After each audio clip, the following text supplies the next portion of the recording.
کہتے ہوئے نظر آئے، اے میرے پروردگار، اب تیری بارگاہ میں اس قربانی کو پیش کر رہا ہوں جو رفتار میں، گفتار میں، صورت میں، سیرت میں تیرے رسول سے بہت مشابہ تھا۔ ہاں بیٹا علی اکبر، خدا حافظ۔ اب روایت کے جملے یہ ہیں کہ جناب علی اکبر ایک بہت ہی وجیہ اور حسین انسان کا نام ہے۔ ایسے خوبصورت انسان بہت کم ہوا کرتے ہیں اس طرح سے کہ جناب یوسف کا جمال یاد آ جائے۔ ہاں روایت بتاتی ہے کہ جناب علی اکبر کے لیے بھی ہے کہ جب نکلا کرتے تھے تو لوگ دیکھ کے کھڑے ہو جاتے، دیکھنے کے لیے کھڑے ہو جایا کرتے تھے۔ وہ جمال تھا جناب علی اکبر کا۔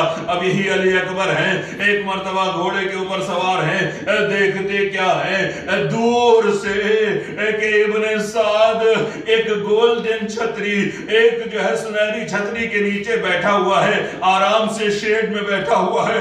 اس ملعون کو دیکھتے ہیں اور ایک مرتبہ پلٹ کے اپنے بابا کو دیکھتے ہیں، میرا بابا 3 دن کا بھوکا پیاسا ہے، سویرے سے جنازے لا کے تھک چکا ہے اور یہ ملعون آرام سے بیٹھا ہوا ہے۔ بس نشانہ ایک طرح سے اس کا لگا کے بہت تیزی سے گھوڑے کو آگے بڑھانا چاہتے ہیں۔ اب جو بڑھاتے ہیں گھوڑے کو تو ایک مرتبہ ایسی آہٹ محسوس ہوئی لیکن کوئی جیسے دوڑتا ہوا چلا آ رہا ہو۔ پلٹ کے دیکھا تو دیکھا آقا حسین گھوڑے کے پیچھے دوڑتے چلے آ رہے ہیں۔ اے بابا ابھی تو آپ نے اجازت دی ہے۔ کہا کہ اے علی اکبر، کاش صاحب اولاد ہوتے تو سمجھ سکتے ایک جوان بیٹے کو کس طرح سے میدان جنگ میں بھیجنا سخت کام ہے۔ مثلا جناب علی اکبر اس شجاع کا نام ہے کہ جو آتے کے ساتھ ہی ایک حملے میں 120 ملعونوں کو واصل جہنم کرتے ہیں اور پھر اس کے بعد زخمی بھی ہے، خون ابل رہا ہے زرہ کی کڑیوں سے۔ ادھر ایک مرتبہ یہ بھی کہا کہ اے لیلہ، اے ام لیلہ، اپنے بیٹے کے لیے دعا کرو۔ ایک بہت بڑا پہلوان علی اکبر کے سامنے آیا ہے۔ بس ادھر سے دعا ہونا شروع ہوئی، بیویوں نے اپنے بالوں کو پھیلایا، اے یوسف کو یعقوب سے ملانے والے، اے میرے یوسف کو مجھ سے ملا دے۔ ماں کی دعا باب اجابت سے ٹکرائی۔ علی اکبر ایک مرتبہ واپس آئے اور آنے کے بعد بابا سے کہا کہ بابا اگر تھوڑا سا پانی مل جاتا تو ان ملعونوں کو بتا دیتا، میرے جملے ہیں، ان کو بتا دیتا کہ بنی ہاشم کس طرح سے جنگ کیا کرتے ہیں۔ یہاں پر ایک جملہ ہے، یہ میں آپ کے سامنے عرض کرنا چاہتا ہوں۔ ایک بات ایک عالم اس کو بیان کرتے ہیں، میں آپ کے سامنے بیان کرنے کی کوشش سعادت کر حاصل کرنا چاہتا ہوں۔ وہ یہ ہے کہ جناب علی اکبر کو جو پالنے والی خاتون ہے وہ جناب زینب ہے۔ آقا حسین جب جناب امام زین العابدین ان کے پہلے فرزند، ان کا بھی نام علی، واپس نہ آنا، جاؤ خدا حافظ۔ بس جناب علی اکبر نے اس انگوٹھی کو منہ میں رکھا، میدان کربلا کی طرف آئے، پھر ایک شاہانہ جنگ کی، عظیم جنگ کی۔ بس اس حالت میں جنگ کرتے جاتے ہیں، سنان بن انس کا ایک مرتبہ نیزہ سینے کے اوپر آ کے لگا۔ اب جو سینے پہ آ کے لگا ہے، روایت بتاتی ہے کہ بجائے اس کے کہ جناب علی اکبر خیموں کی طرف آتے یا بابا کو آواز دیتے، جناب علی اکبر جھکے ہیں اور چاہتے یہ ہیں کہ اس نیزے کو نکالے، اور جب جو جھکے ہیں تو ظالموں نے بڑھ کے آپ کی پشت کے اوپر جتنے حملے ہو سکتے تھے پے در پے کرنا شروع کیے۔ اب جناب علی اکبر جدھر گھوڑا جاتا ہے ادھر ظالم تلواریں لگاتے جاتے ہیں۔ جب سنبھلا نہ گیا، علی اکبر کہتے ہوئے نظر آئے،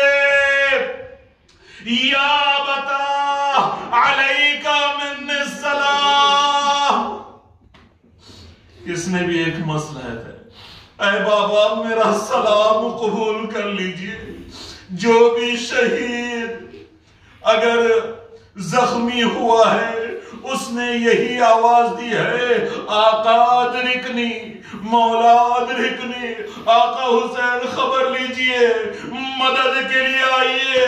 لیکن علی اکبر نے مدد کے لیے نہیں کہا، کہتے ہیں یا بتاؤ علیک من السلام، بابا میرا سلام قبول کر لیے، بابا میرا آخری سلام قبول کر لیے، اس لیے کہ علی اکبر جانتے ہیں میرا بابا اب تنہا ہے، کس طرح سے آئے گا، کس طرح سے آ کے مدد کرے گا۔ اور وہی بات ہوئی، روایت کے جملے یہ ہے، جیسے ہی جناب علی اکبر نے یہ کہا، جناب آقا حسین، روایت بتاتی ہے، کہتے ہیں علی اکبر سے، بیٹا علی اکبر آواز دو، بیٹا علی اکبر آواز دو، یا علی، یا علی، یا علی کہتے ہوئے نظر آئے۔ مجھے نہیں معلوم اپنے بابا علی کو بلا رہے ہیں یا علی اکبر کو آواز دے رہے ہیں، لیکن ایک بات جو راوی کہتا ہے کہ جب آقا علی اکبر نے آواز دی ہے تو آنکھوں کی بینائی آقا حسین کی وقتی طور پر جاتی رہی۔ اب آقا حسین کو راستہ نظر نہیں آ رہا ہے، اسی وجہ سے کہہ رہے ہیں کہ علی اکبر آواز دو، نہیں پتا کہاں ہے علی اکبر۔ بس کہا آواز دی، بیٹا علی اکبر آواز دو۔ پہنچے، ایک مرتبہ پہنچنے کے بعد کہتے ہیں کہ زانوں کے اوپر سر کو رکھا اور کہتے ہیں علی الدنیا بعدک العفا۔ اور یہ امام کے جملے ہیں کہ ارے زندگانی دنیا پر خاک ہو، تمہارے جیسے بیٹے کو کھو دینے کے بعد اب اس زندگانی دنیا کا کوئی مزہ نہیں ہے، اس پہ خاک ہو۔ بس روایت بتاتی ہے کہ جناب علی اکبر اپنے بابا کے سر کے اوپر، اپنے بابا کے زانوں پر سر کو رکھے ہوئے، لیکن اپنا ایک ہاتھ اپنے سینے کے اوپر ہے، ظاہراً خون کو روکنا چاہ رہے ہیں یا کوئی زخم ہے۔ ایک مرتبہ آقا حسین نے پوچھا، بیٹا علی اکبر کیا بات ہے، سینے پہ ہاتھ کیوں رکھے ہو، کوئی تکلیف ہو تو بتاؤ، کوئی درد ہو تو بتاؤ۔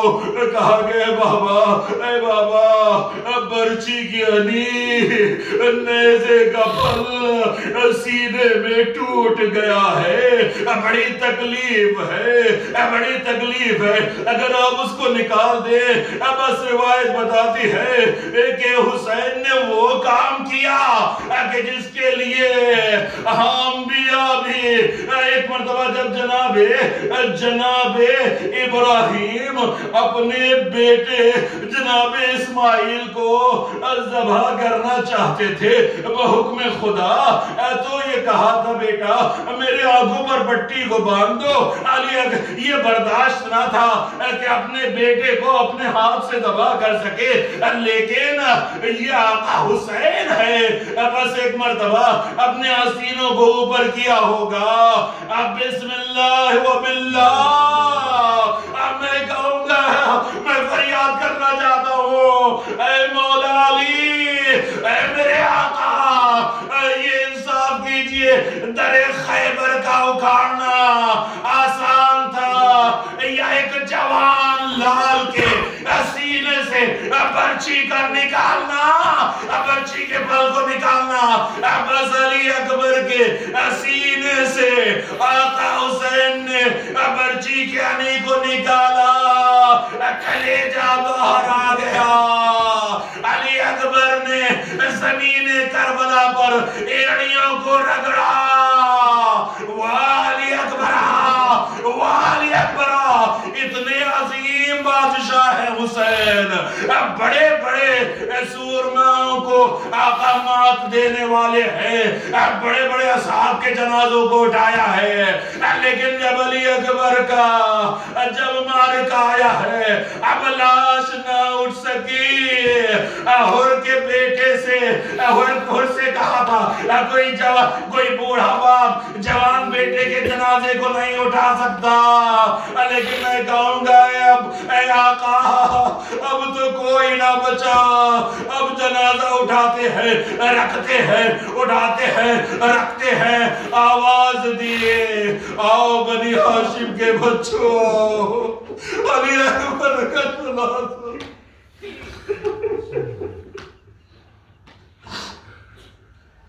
اللہ لعنت اللہ علی الظالمین۔